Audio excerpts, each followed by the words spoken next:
Castro at narito ang mga napapanahong balita. Humigit na sa target ng COMELEC na 3 milyon ang mga Pilipinong nagparehistro sa bansa. Nasa kabuuang 4,057,000 at isa na ang mga naghain ng kanilang pagnanais na maging botante para sa susunod na halalan. Mananatiling bukas ang pagpaparehistro ng mga nais maging botante hanggang katapusan ng Setyembre ngayong taon.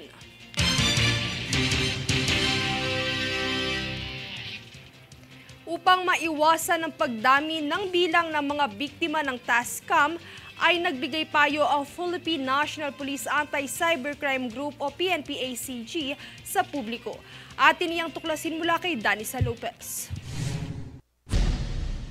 Sa isang online modus na TASCAM kung saan marami-rami rin ang mga nabibiktima ay pinayuhan ng Philippine National Police Anti-Cybercrime Group o PNP-ACG ang publiko na maging makilatis sa bawat post na nakikita online. Ang TASCAM ay isang uri ng panloloko kung saan pinaniniwala nito ang isang biktima na makakakuha ito ng malaking pera sa pamamagitan lamang ng paglalike at panonood ng video online. Ngunit sa kalagitnaan ng madaling aktibidad na ito ay kinakailangang maghulog ng pera ang biktima para sa di umano'y premium products o TAS na siyang mas malaki umano ang kitaan. Bago tuluyang makuha ang komisyon ay kinakailangan munang magbayad at tapusin ng biktima ang mga nasabing gawain pero sa huli ay hindi na nito makukuha ang perang inihulog dahil sa umano'y technical issues na dahilan ng nanggagancho. Kaya't ilan lamang sa payo ng PNP-ACG ay ang pagiging mapanuri sa mga alok na trabaho na natatanggap online sa pamamagitan ng pagsasagawa ng pananaliksik kung lehitimo ba ang email o kumpanya na pinanggagalingan nito. Dagdag pa ng ahensya, ugaliing beripikahin muna ng mabuti ang impormasyon na ibinigay gaya ng contact number, website at iba pang detalye. Paglalahad pa ng PNP-ACG, walang madaling paraan sa pagkuha ng pera kung kaya't paalala nito sa publiko, huwag kaagad maniwala sa mga madadaling trabaho na alok kung saan ang kapalit ay malaking kitaan. Danisa Lopez nag-uulat para sa One Media Network.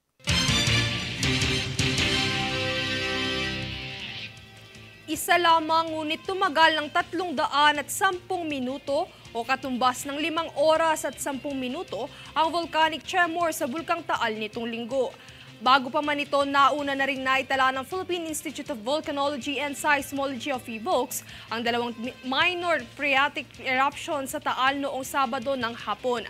Patuloy na pinag-iingat ang publiko ukol sa aktibidad ng bulkan na ngayon nananatili sa Alert Level 1 status.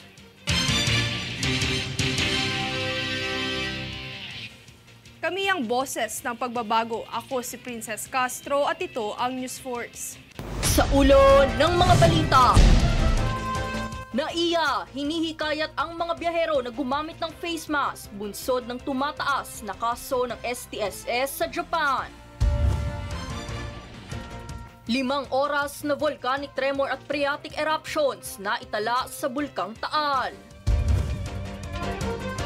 Umento sa produktong petrolyo, asahan simula bukas. 27 Pinoy seaman na inataking MV Navigator magbabalik Pilipinas. Mga bagong botante, lagpas 4 na milyon na. Gilas U18, pasok na sa Division A ng Women's Asia Cup. Patas at pantay na balita, komprehensibong ulat para sa pulso ng masa. Ito ang News Force.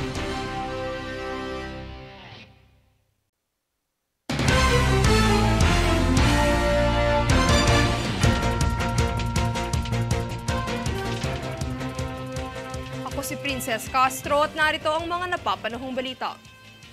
Kaugnay ng Bureau of Immigration o BI, ang Presidential Anti-Organized Crime o PAOK, hinaresto ang 3 dayuhang Chinese dahil sa pagpapatakbo ng illegal na resort sa Clark, Pampanga.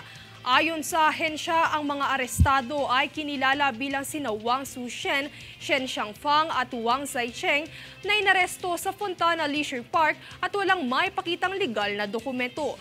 Pahayag naman ni BI Commissioner Norman Tansingco, tuloy-tuloy ang kanilang operasyon sa pag-aresto ng mga iligal na dayuhan sa bansa, samantalang itinungo naman ang mga arestado sa PAOK facility sa lungsod ng Pasay para sa bukod pang investigasyon.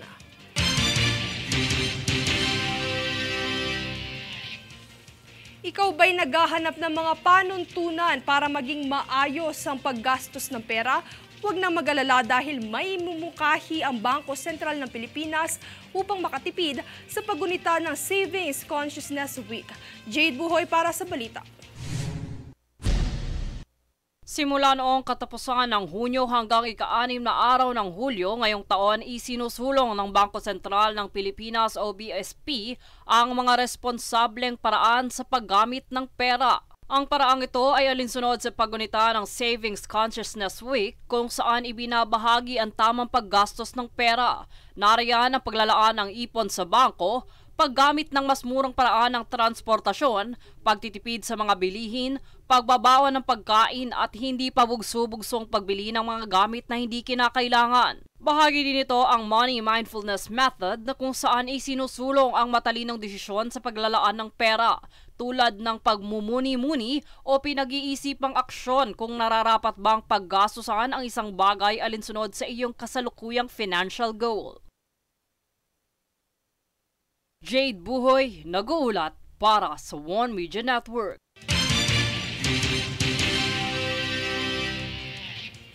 Inanunsyo na ng Land Transportation Office o LTO ang pagbabawal sa mga tricycle na walang plaka na bumiyahe sa lungsod ng Quezon simula ngayong Hulyo. Ito'y alinsunod sa Batas sa Republika bilang 4136, ika-18 seksyon o ang use of number plates kung saan dapat na mayroong malinaw at otorisadong plaka ang bawat tricycle na pumapasada dahil haharap sa kaparusahan at multa ang sinumang lumabag sa batas na ito. Paliwanag ng LTO, ang pulisiyang ito ay pinatupad upang panatilihin ang kaayusan sa kalsada at kaligtasan ng mga gumagamit nito.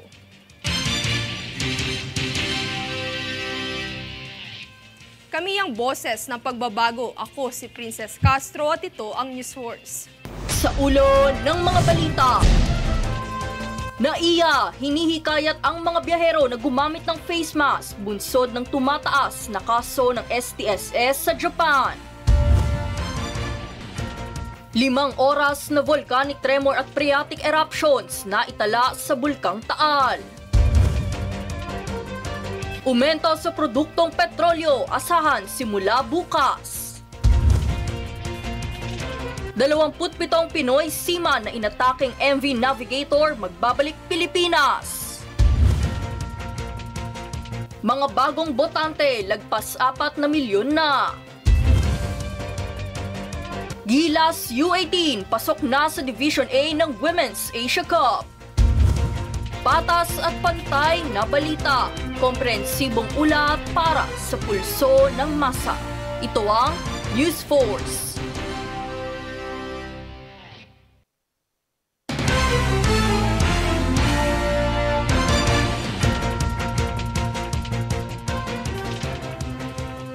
Ako si Princess Castro at narito ang mga napapanahong balita. Simula bukas, Martes, ikalawang araw ng Hulyo, asahan ang panibagong aumento sa presyo ng mga produktong petrolyo. Para sa presyo ng diesel at gasolina, nasa 50 sentimo hanggang 70 sentimo ang asahang itataas sa kada litro, habang 30 sentimo hanggang 50 sentimo naman para sa presyo ng kada litro ng kerosina. Samantala, ito na ang pangatlong magkasunod na linggong price hike sa langis.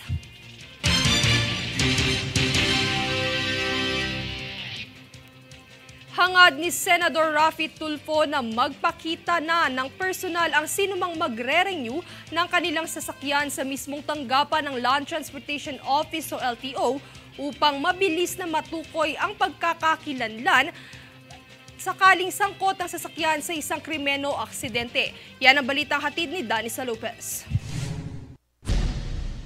Para sa mga may-ari na nais mag-renew ng kanilang sasakyan, ay isinusulong na ngayon ni Senador Raffy Tulfo ang pagpapakita ng personal at pagsusumite ng valid government ID sa tanggapan ng Land Transportation Office o LTO. Paliwanag ng senador, ito'y upang maiwasan ang pagdami ng kaso kung saan hindi mabilis na matukoy ng mga otoridad ang may sala sa isang krimen o aksidente dahil ang gamit na sasakyan ay nakarehistro pa rin sa lumang may-ari. Pagbabahagi ni Tulfo, ang kamakailang insidente ng pambubudol sa isang cancer patient ay hindi pa rin nahuhuli ang driver sa likod ng panloloko dahil ang sasakyan na ginamit ay pinagpasapasahan na. Dagdag pa niya, nasa pag-uugali na rin ng ilan ang pagbibili ng kotse nang hindi inirerehistro sa LTO upang makaiwas sa gastos at sa kadahilanan na ipagbebenta rin kalaunan.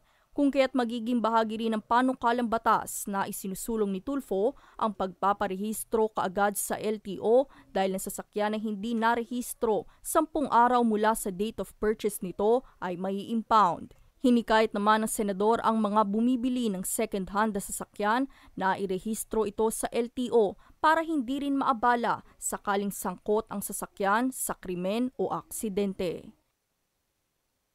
Daniza Lopez nag-uulat para sa One Media Network.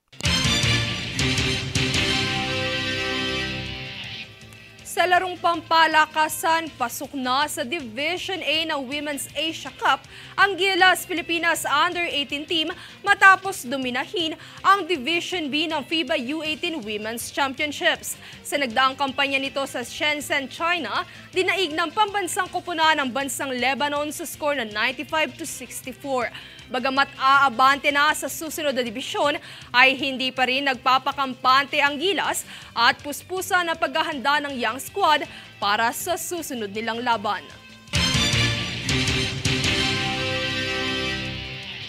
Kami ang boses ng pagbabago. Ako si Princess Castro at ito ang News Force. Sa ulo ng mga balita.